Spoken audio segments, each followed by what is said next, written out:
Yeah, 100%.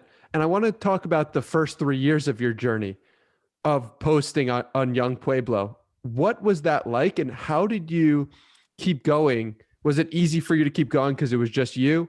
Was there any struggle, or are you saying like, I don't know if I should keep this up? What were those first 3 years like?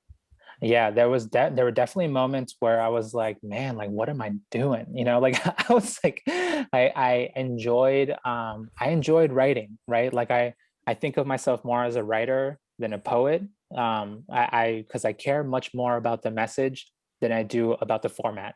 You know, like I care about like, you know, what am I trying to say? And sometimes they come out in poem format, other times they don't, and people will still call them poems, like because I can't control how other people perceive things.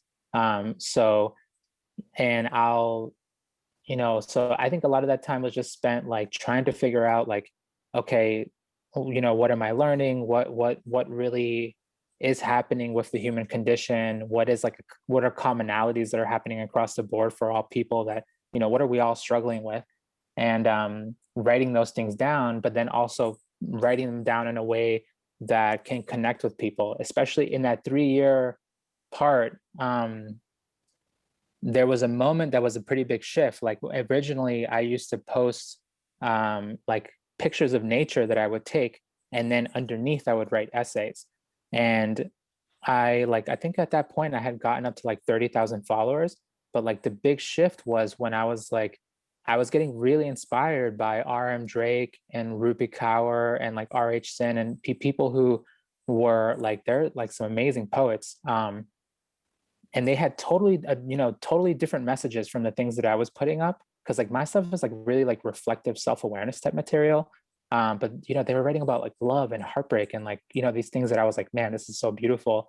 um but they would, you know, have these like powerful black and white formats, and I was like, oh, this is dope. Like, you know, I can also put things out in black and white, and let me take the main idea of what I'm writing and put it up here as an image. And the moment that I started doing that, just like taking the main idea from the essay and then putting it up and then sharing the content in the caption, it like totally changed. And that's one of the things that I tell friends who are also writers or who, you know, have some project that that they want to expand on social media. I'm like, well, if you want to grow, you need to make shareable content.